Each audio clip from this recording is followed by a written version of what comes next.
With the Parisian mansion is that if you're far from the street because you're between the courtyard and the garden and not on the street like Italian mansions, you need to catch the eye of the audience to show them this is an important home. So the gates took on that role from the 17th century onwards, when we see the development of some very big gates in Paris. A colossal gate like a triumphal arch decorated with the Count's coat of arms.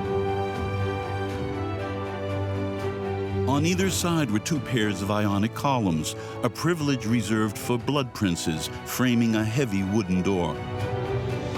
Rebuilt in the 19th century, the current gate has retained the same dimensions. Great architecture in the classical tradition involved making very tall doors. And by going up very high, we can see all the elevation, a corner of sky. It was all about impressive staging. This staging was something the Count wanted to push to its limits. The gate opened onto a huge courtyard. Its semicircular shape would facilitate maneuvering the carriages.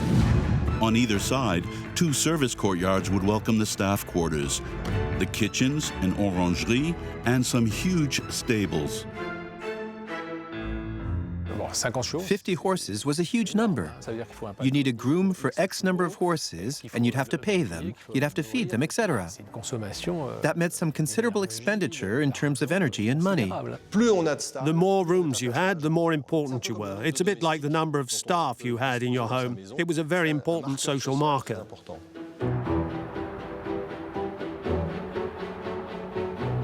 The Count also wanted to stand out from the crowd in terms of the interior. Until then, townhouses and castles only had one succession of rooms overlooking the courtyard and garden. This arrangement of rooms limited how one moved around inside. So Armand Claude Mollet opted for a very popular style at that time, a double-depth house.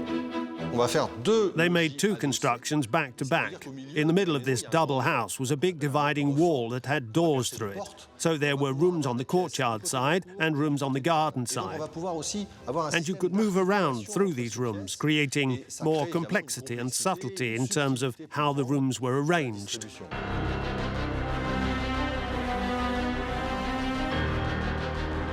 The project was huge, but work got started very quickly and enthusiastically. The pale stone was transported by river from the Paris region in a continuous flow. It took just 2 years for the architect to complete the major works. Our forefathers had skill in terms of construction that were absolutely remarkable simply because they couldn't afford to get things wrong. Today we can make mistakes. We just bring the machine back, and in 3 days, the pile of earth that was on the right is now on the left. Back then, if you got it wrong, you had to find 300 people to move your earth. Work sites back then were very well organized indeed.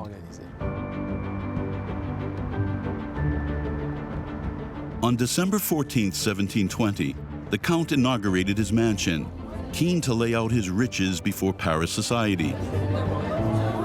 Even the regent came. For the first time in its history, state power passed through the gates of the future Élysée Palace. On the ground floor, one room particularly attracted attention, the ceremonial salon, now the ambassador's salon in the center of the building. This was the center of everything. From the courtyard, you could come straight into this room, which was also open onto the garden on the other side. It was the heart of the system. The walls were covered with wooden panels that had been carved out in the workshop and then assembled like a jigsaw puzzle, providing a huge framework. A gap was left between the wooden panels and the wall to insulate the building from damp and cold. The decoration was ever more luxurious. Noble woods were used. There was no papier-mâché like they had in the 19th century. Everything was carved from a solid piece and covered with gold leaf. These walls cost a lot of money. The decoration using bellicose motifs recalled the Count's exploits. Basically, Evreux wanted to express how he saw himself.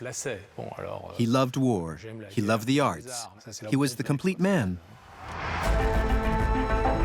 The regent was so impressed by the magnificence of the house and by this courtier so eager to please the court that he awarded the count 740 toises of land from the Champs-Élysées, a half-moon shape that finished off the final design of the garden.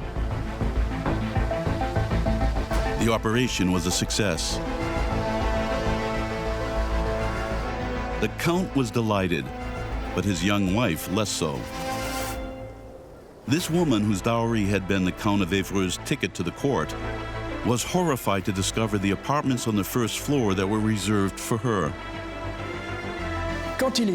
When he inaugurated his mansion, part of it was finished, but the apartments on the first floor were not. Anne Crozat soon realized things were not going to work out, and she was right. Turning his back on his wife, the Count lived alone in his dazzling mansion in the Faubourg Saint-Honoré. He would live there until his death 30 years later. The story of the Élysée might have ended there, but it was not to be.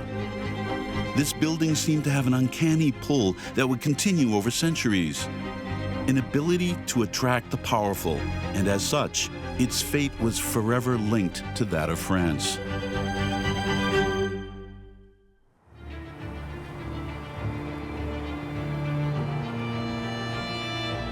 (1805) Paris. Half a century after the Count's death, France was under the yoke of a new power. That of self-proclaimed French Emperor Napoleon Bonaparte. A product of the revolution, he knew that power was fragile and that the capital could rise against him at any time.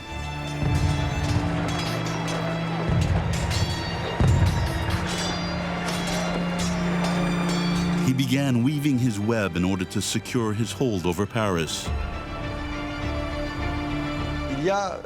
Napoleon had this desire to rebuild an imperial court like they had under the Ancien Régime, with a need to return to those places associated with the aristocracy.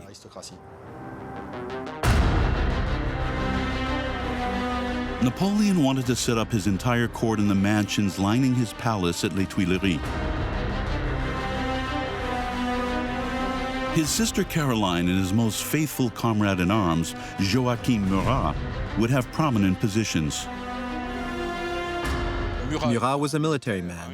He was a divisional general.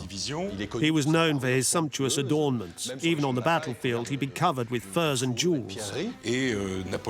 Napoleon paired him up with his sister Caroline, who was a very ambitious woman. She would go on to try and increase her power, even sometimes shifting away from her brother. They were an insatiable couple, but for the time being, had to sing the praises of the empire. To do this, Napoleon tasked them with a mission to throw weekly balls in the capital to ensure the loyalty of the bourgeoisie. 10 years earlier, they were in the midst of a revolution, so the nobility, this imperial society, had to find new reference points. And these reference points would be receptions at the Élysée. Caroline's keen eye fell on an old abandoned house, the Évreux mansion. Since the Count's death, the building had been the property of the Marquise de Pompadour and then of Bathilde d'Orléans before falling from grace during the Revolution. On the Rue du Faubourg Saint-Honoré, there were stores, a butcher, and animals inside the courtyard of the Élysée. It really was a big mess following the revolution.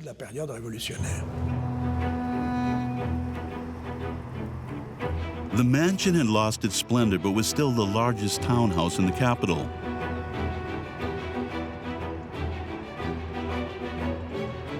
Caroline saw its potential. She transformed it into the most populous spot in Paris and a springboard for her ambitions. The only problem was that it didn't have a room that was big enough, that measured up to the empire and its powers. The Murat couple decided to knock through the dividing wall and join two salons on the ground floor with the state apartments. But such an operation threatened the building's stability. 70 years later, they would put in a steel beam to support what was above. But at that time, even the use of iron was restricted. So this was a major task.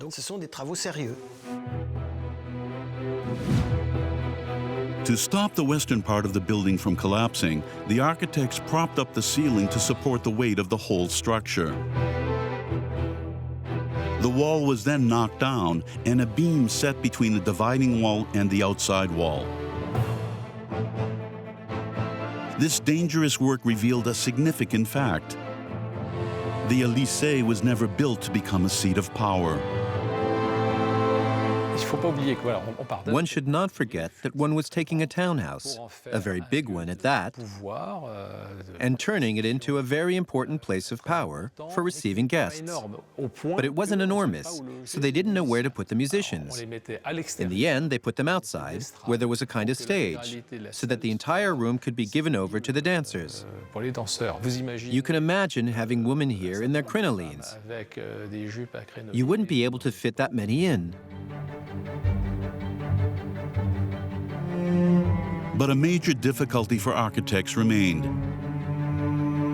Creating a suitable access to the principal floor where Joachim Murat would take up residence. Until that point, access was via two small staircases located in the east and west pavilions of the central dwelling.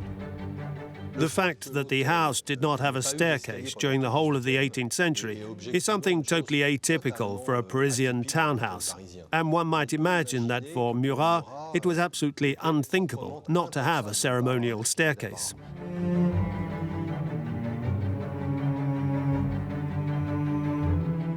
In reality, there was no obvious solution. The solution that was economical and quite effective from an architectural point of view was to keep it within the existing volumes. But the problem with that is that this ceremonial staircase lacks a little ceremony. It is relatively small and a little squashed. An imperial staircase, for which 4 salons were sacrificed.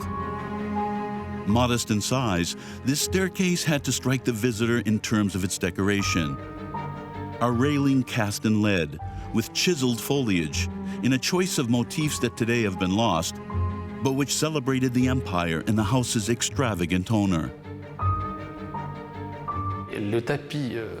The central carpet on the staircase was in imitation tiger skin, bright yellow with black stripes. You have to imagine that this was a black and white universe with a yellow splash down the middle. This is not the restrained approach one might think would be applied here. But to understand, one simply has to look at Murat in his portraits, astride his saddlepad.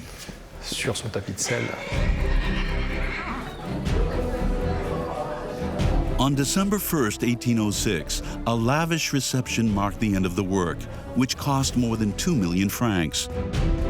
A fortune for the time.